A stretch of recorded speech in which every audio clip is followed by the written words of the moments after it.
In our taxonomy unit, we have talked about the basics about all the kingdoms, like we just did. Whether they're eukaryote or prokaryote, multicellular, unicellular, how they get energy. But now we are going to talk in more detail about some of the kingdoms. We're going to talk in a little bit of detail about protists, a small amount about fungi, and then we're going to talk a large amount about plants and then the various animals. So that's sort of where we're headed here in our curriculum. So today we talk about protists. So what domain do protists belong into? We learned there are 3 domains all living things go into. Which one are the protists in? Anyone remember that? Julia? Bacteria? No, they're not bacteria because they're eukaryotes, right? So prokaryotes were bacteria. No, they're not archaea either. There's only one left. John? Fungi? What? Fungi? No, that's a kingdom. No. No. Their eukarya is the name of their kingdom. Eukarya. Remember, that includes every kingdom that has eukaryotic organisms. Their kingdom is Protista, is the Latin name for it, Protists. And as you guys just said, as we answered our question of the day, protists are unicellular, they're eukaryotic, and they're auto or heterotrophic, both.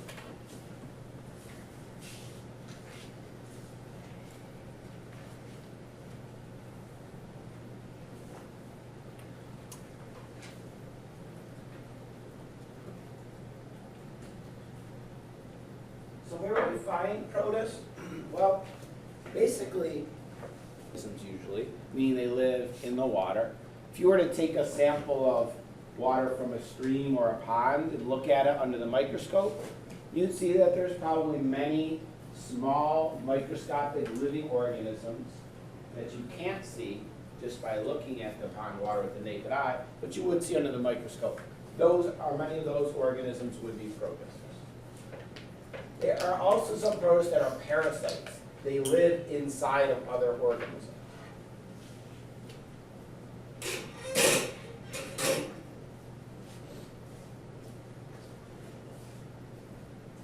And protists can reproduce by this process we talked about last week, binary fission.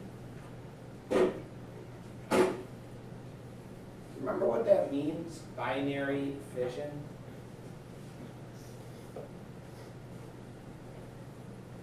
Joe? Yeah, they just split into 2 parts. The word binary means 2 parts. The word fission means to split. So in binary fission, basically an organism just splits in 2. It's a form of asexual reproduction.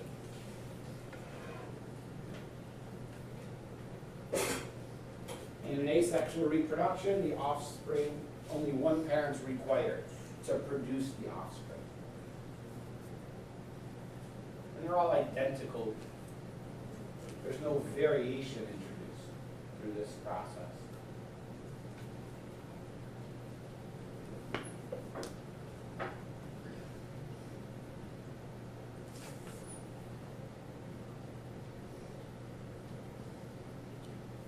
In this illustration you see, this would be an amoeba. Inside, this is its nucleus, where its genetic material is. And what happens is basically first, the nucleus is copied. And so now you have an amoeba that has 2 nucleus inside. Then the rest of the cell starts to divide in half, with 1 nucleus going in each side, and eventually it splits in 2. And now I end up with 2 amoeba. I started with 1, now I have 2, so it was reproduction. It only came from 1 original parent, so it's asexual reproduction. These 2 amoeba are identical to each other, and they're identical to the original.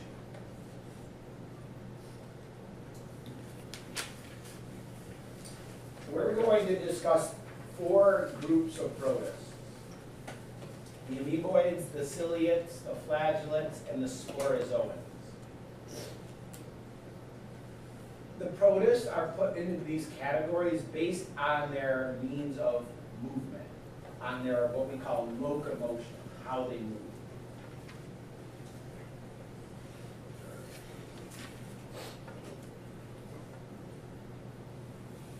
The first group are the ameboids.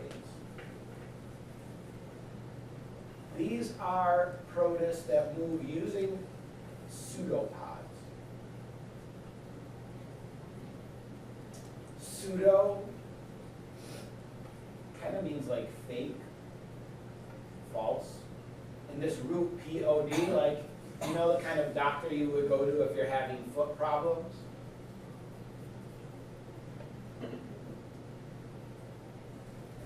Else? A podiatrist, yes, a podiatrist. That root P-O-D means feet. So pseudopod, that means false feet. And what pseudopods are these extensions of the cytoplasm, where the cytoplasm is kind of oozing forward, forming these extensions called pseudopods. And the ameboids sort of blob around, they just ooze forward using those pseudopods.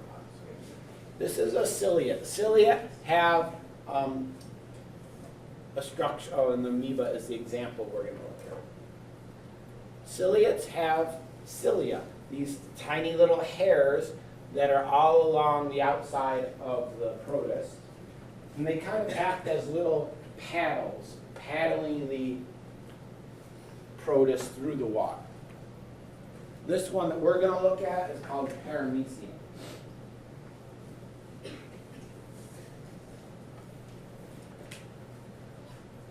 The flagellates move using something called a flagellum.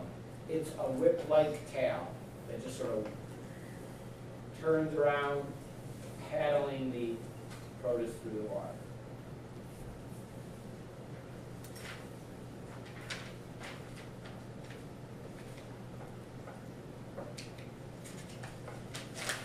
The last group are these protists called sporozoans. And these are some protists that actually don't move from place to place on their own. Many of them are parasites, like this one called Plasmodium. Plasmodium is a protist that causes a disease that we'll learn more about later this week. It's a blood disease that I think you probably have heard of. It's spread by mosquitoes. You know of a disease like that? Yeah, it causes malaria. Malaria is caused by this protist called Plasmodium. So those are our groups of protists. Like I said, we're going to talk about each of these examples in more detail. We're going to look at amoeba, paramecium, and euglena under the microscope tomorrow and Friday. So we can learn a little bit more about how they move, what the parts are, and so on. All right, so let's talk a little more detail here. Ameboids. Okay, they move using these pseudopods, these extensions of their cytoplasm. They just kind of blob around. They have a flexible cell membrane, and their cytoplasm just streams from one place to another. So you can see all these extensions. These are all pseudopods.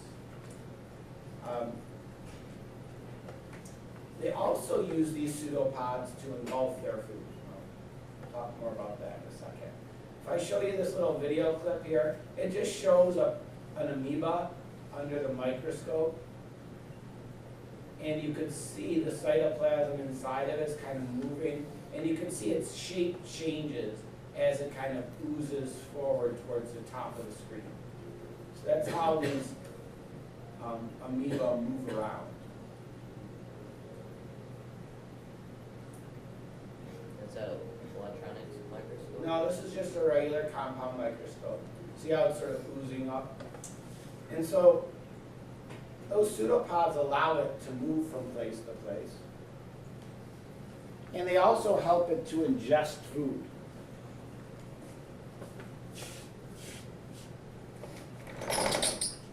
Because what happens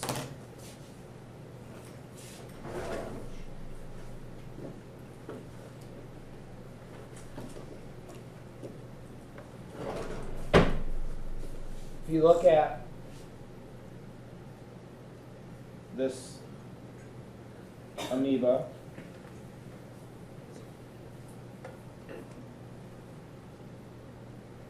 what is this part? Yeah. Well, let's say it finds a food particle that it wants to ingest. Okay, maybe it's some little piece of whatever, some plant.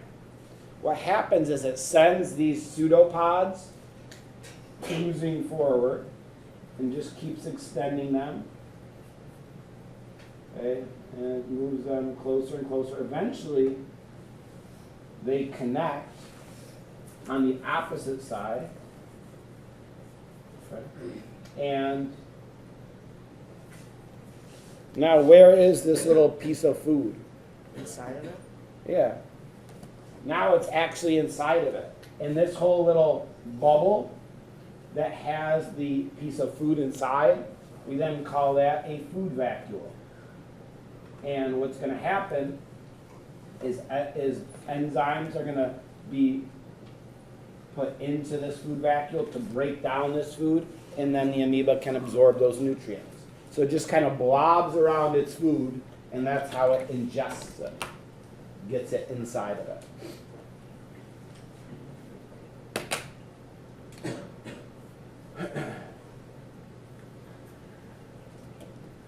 So that food vacuole is formed after the food is surrounded, and that's where it's going to be digested.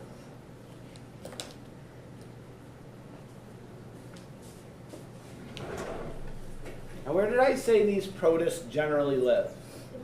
In the water. Now, if you think back to when we studied osmosis and diffusion, what generally happens to cells that are in pure water? They expand. Because of osmosis, water goes into them, causing them to expand, to swell up, maybe to explode. So that could be a problem for these freshwater protists. But they have a way of dealing with that. The way they have of dealing with it is through an organelle called a contractile vacuole. It's basically like a pump. And as excess water is coming into the protist, this contractile vacuole pumps it out to maintain this balance. It's kind of like many of you probably in your basement have a sump pump. You know what that is? Yeah. If like water is coming into your basement, the sump pump turns on, pumps that water somewhere outside, so your basement doesn't flood. The contractile vacuole is kind of like a sump pump for the protist. When water is coming in, it pumps it out to make sure it doesn't swell up or burst.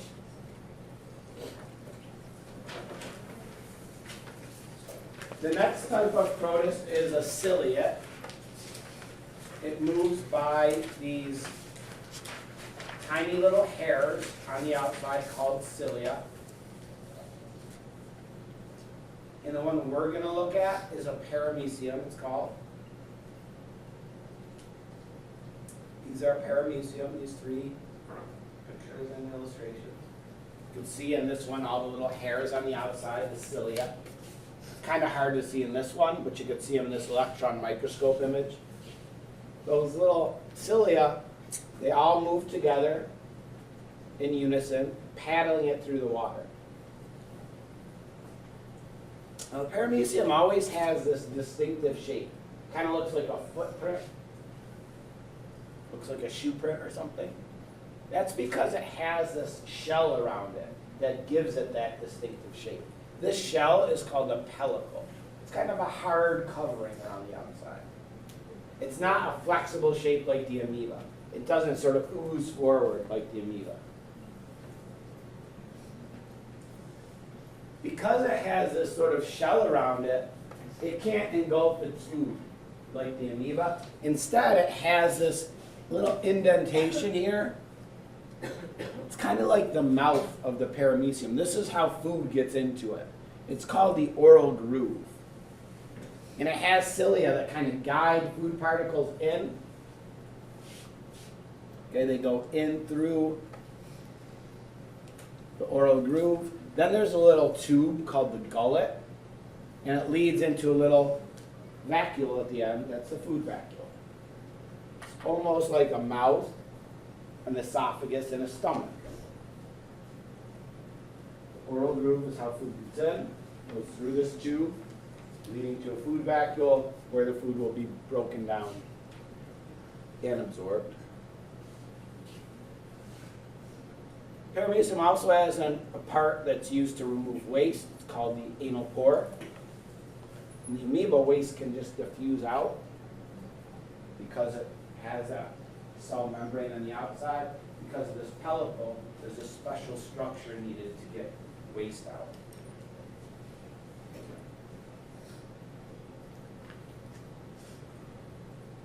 And this is the last example of the protist that we will look at. This one is a flagellate. It moves using a flagellum, this tail. The one we're going to see is euglena. And what do you notice when you look at these microscope images of the euglena? Probably the first thing you notice. It's green. It's green. What do you think that means about euglena? It's such a photosynthesis. Yeah, it can go through photosynthesis. It's green, okay, it has chloroplast in it. It can actually make its own food. But if it doesn't have any light available, it can also engulf its food. So it can be an autotroph or a heterotroph depending on the conditions.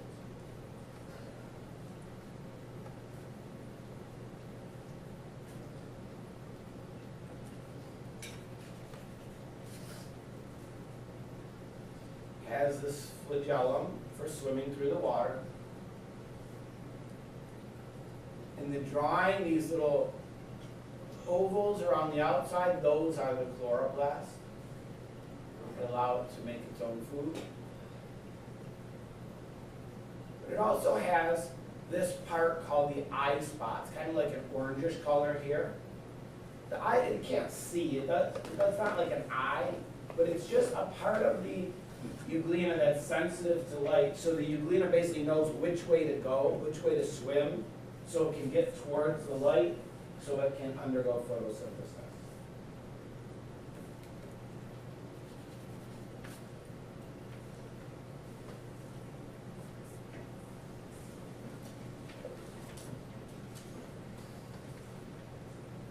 All right. So those are the three protists we're going to look at in class tomorrow on Friday. We're going to just do a little bit of a more detailed diagram showing the parts of these protists. Which one is this? It's an amoeba. Again, it has no distinctive shape. So what you see, this little bubble here, okay, that's a vacuole.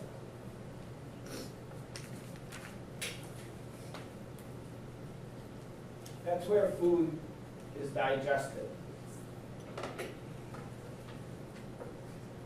What about B? Nucleus? Yeah, that's the nucleus of the amoeba. Remember, these are single-celled organisms. And C's pointing to this, all of this. Cytoplasm. Cytoplasm, yeah.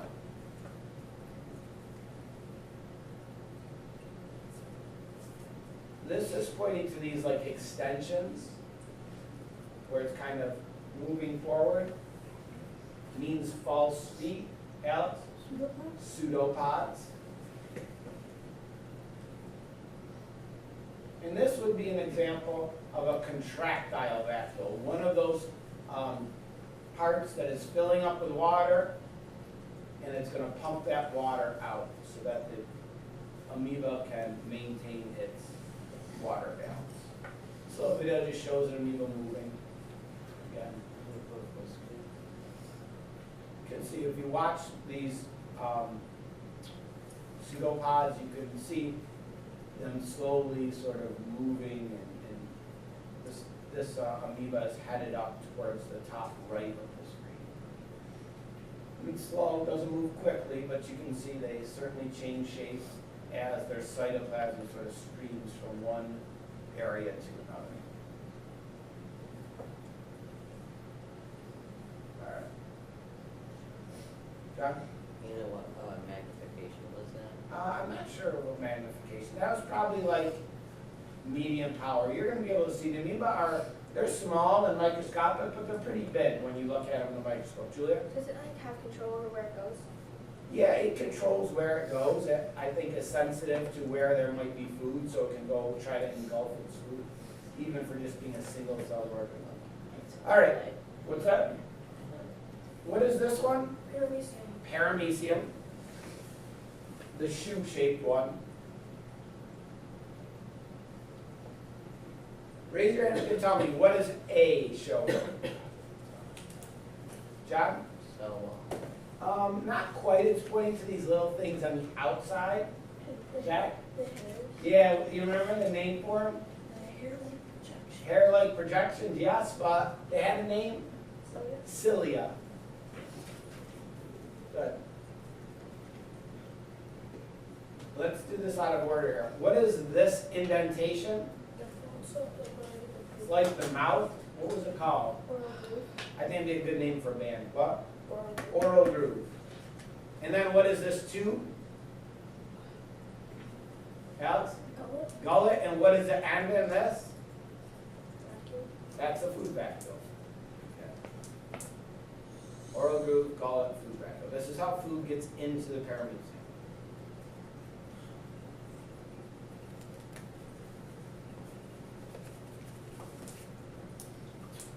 The dark areas, those are the nuclei. There's actually two nuclei in a paramecium. The big one's called the macronucleus. The smaller one's called the micronucleus. We're not going to get into all the details, but they can actually, two paramecium can swap micronuclei and exchange some genetic material, so almost as a form of sexual reproduction. But again, we won't get into that. E is showing the cytoplasm.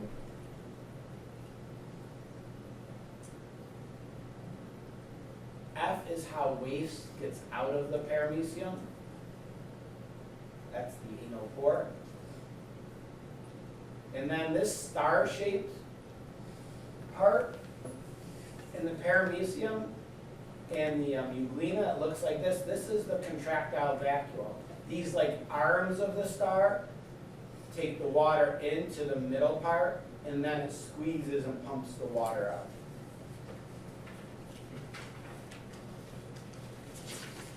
This little video just shows a paramecium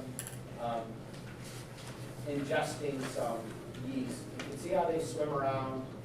Is that how fast this one moves? Yeah, they swim pretty fast. In fact, when we look at them, sometimes we put a drop of this solution on them that actually slows them down so it's easier to see.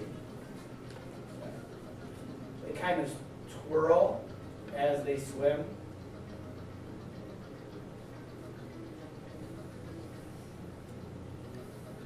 They kind of just swim towards their food. Yeah, John? you know where they found it? Where they're found? Yeah. Usually freshwater. These paramecium are usually freshwater, so that's sort of how they move. Wait, will they go like in your ear if you're like swimming? They might, but they wouldn't have any effect really. They'll just wash out eventually. All right, last one. What's this one called? The one with the tail? Oh, flagellum? It has a flagellum. It's called the euglena. The flagellum is the tail. This part here, see orange in these pictures, is actually the eye spot that's sensitive to light. Now this obviously isn't color, but all these ovals, they represent the chloroplast.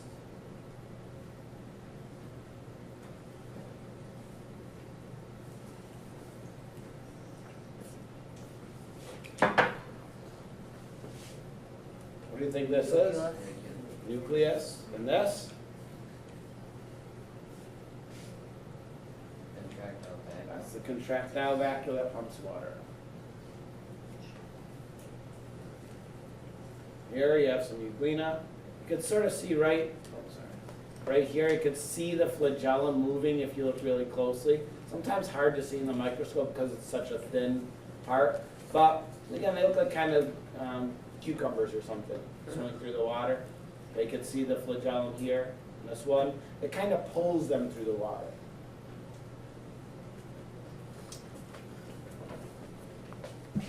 All right, so that's our notes that we need to get through.